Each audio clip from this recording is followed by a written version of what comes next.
Hello, I'm Tina Dulieu, a business growth strategist and founder of Coaching Dynamics.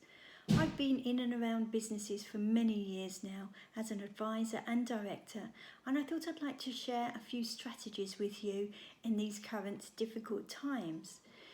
Who could have envisaged just a few months ago that coronavirus would have turned our lives and our businesses upside down?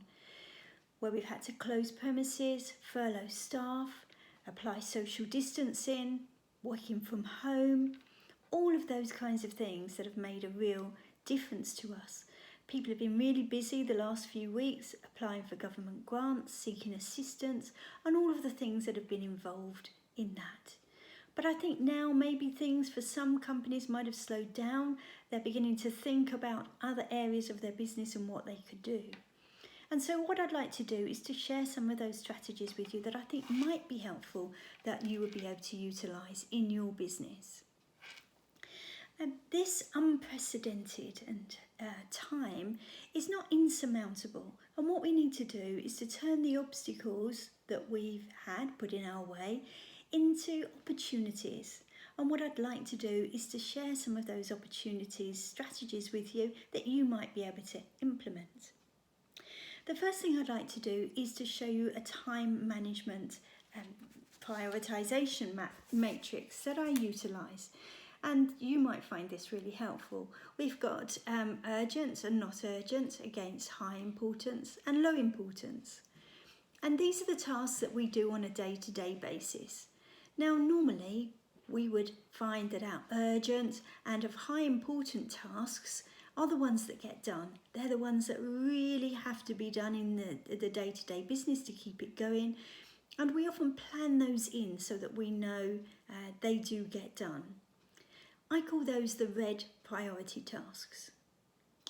Then we have the urgent but low important tasks. Now these are tasks that people put upon us. It's their urgency, something that they want done, they need an answer to. They can't get on with their work unless they have this information from you. And these kinds of tasks are the reactive tasks. They're what I call the green reactive tasks, and they take us away from doing other things. And together, the red tasks and the green tasks tend to sap up our days. Now, there is an area of our business that is not urgent, but of high importance. And I call these the amber proactive tasks. These are the ones that you mean to do, and they're on your list, but they get pushed aside by other things. So they might be staff meetings, changing your processes. They might be looking into systems that you really needed to do, that manual you wanted to write, any of those things that are important but not urgent. So they get pushed aside by the urgent red tasks and the urgent green tasks. So what I want to focus on today is talking to you about these amber tasks. And in order to do that, I'm going to give you a little gift. And this gift is called a Coaching Dynamics Round to It. So what is a round to it? Well, my gift to you is this. It's for all those important but not urgent tasks that have been waiting for you to have the time.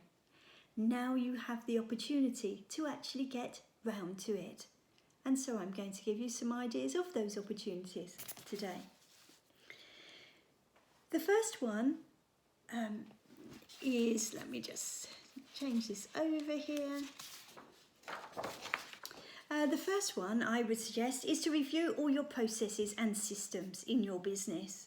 Are there certain processes or work or services that you wanted to deliver that you've been meaning to document, but actually you haven't got round to it yet?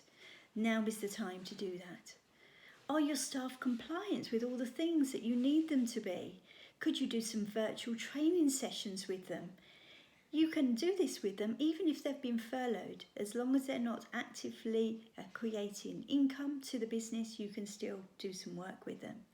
I use Zoom. It's a great platform, and you can see people and share documents, and I've been using it a lot just this last few weeks especially. And how about your accounting systems? Are your accounting systems good? Are they achieving what you want them to achieve? Have you been meaning to review them? Perhaps you could go and have a look at some different systems and watch your tutorials.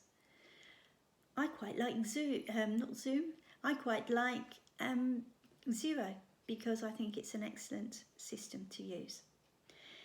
And what about getting your team to write that operations manual that you've always wanted to write? You could task different people to write different sections of it, and they could be doing that and putting it together. Opportunity number 2, communication. Who would you like to communicate better with, and what messages would you like to give them? Keeping in touch with your clients and customers is so important, even while you're in this lockdown position.